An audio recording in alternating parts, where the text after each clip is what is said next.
but you could have copped to a 3 to 9 to get 27. What was your reaction? Man, the best way I could reply to that is like I remember after I got convicted and I knew what I was facing. I was thinking I was gonna get 25. I didn't even think I was gonna get 27. I was gonna get 25. I got convicted, and then 2 weeks later I was going for sentencing. And I remember,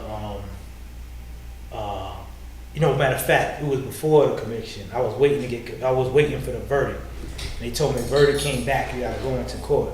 And I remember sitting in my bunk, laying down, listening to WBLS, and I'm like, damn, I'm scared. My stomach is trembling. Yeah. I mean, this is the first time I've ever been scared to the point where my body is moving involuntarily. Mm-hmm. So my stomach was moving, but then I hear the lady on WBLS. She says, "Good morning, everyone. Today, Lawrence Bartley finds out his fate. He's going to court," and the jury came back with a verdict. And I'm like, oh, my stomach started going crazy, man. I'm like, damn. Then I go to court and I find out, I got convicted, man. My future's been. Yeah. So making that transition from in the street at the age of what you 17. 17. You in the prison system now. Like I need to know like the grit, man. Like how was your first 5 years? Like you know what I'm saying? Just talk about your things that happened with you, man, and leading up to your transition. During incarceration. We, audience want to hear, what Lawrence been through, growing up in there, his first couple of years. I would say that I didn't have any luck. Everywhere I went to, whether jail I get into, you go in the bullpens. I remember first I went to, it was Nassau, and going in there, they say, all right, yeah, man, I got roughed up by police. I got roughed up by detectives. I got roughed up by court officers. I got jumped by incarcerated staff. I went in there. Dudes jumped me inside of in Nassau because I was from the boroughs. Mm-hmm. And then like a couple of weeks later, they sent me to Rikers Island because I had a case in New York. And I went there and I'm in the bullpens and people are saying, we in the 4 building, the time 4 building is lit. Yeah. And people are like, you all right, somebody been in there before. He's a veteran, 16-year-old and stuff. Crazy. He's like, yeah, man, you good, man. If you go to 4 up, you good. Go to Mod 8, you good. It's on this side of the building. This side of the building's a little chaotic. Over here, you be good. And there's a lot of people from Queens over there.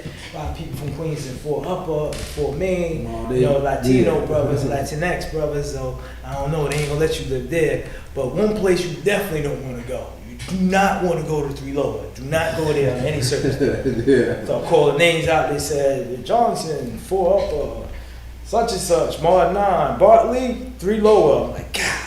Yeah, my luck is always the worst. So I get in there, and then it lived up to its reputation 10 times. I mean, I don't think a day went by. Good days when none of the days are good, but a less violent day was when 3 people got cut. That was a less violent day. I mean, the officers was beat our TV with a broom, beat our phone with a broom. Like, you guys are effing animals in here, and it's like, I gotta live in this shit. So it was crazy, man. But but after years, and then I went up north, and up north was this old different type of animal. You got men. I mean, I'm not living with adolescents. I'm living with men who sentenced to 50, 100 years, 20 years, or whatever. And and people live here. It's not people short stays. It's like these people live here, and it's like, and the guards live there. It's a whole different mentality. Yeah. And it was adjustment, getting used to it. I made sure that I didn't let it live with me.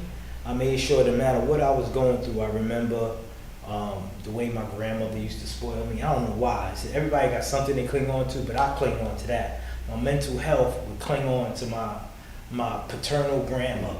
Mm-hmm. No matter what, any situation I'm in, if I felt it was rough, I would think about her, and that kind of kept me with my sanity.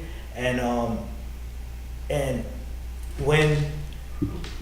when I got convicted, I thought of everything that I did wrong in my teenage years to get me there, and I promised I would never do those type of things again. So I try to live straight. But when you inside a situation when you got 27 years and you got 25 to go, you trying to live straight. Your neighbor ain't living straight. Everybody else ain't living. Guards ain't. I mean, correction officer. I don't want to call them guards. Are not living straight. So you subject to everyone's abuse or whatever, or personalities, and you have to navigate all that, and you have to navigate all that like a man to survive, and still maintain your mental health and not do anything that's going to get you in there longer. I can't go into too much detail because I'm not pulling everybody into the story, but just imagine a young child going through all that, and to come out with sanity is a marvel within itself. It's amazing.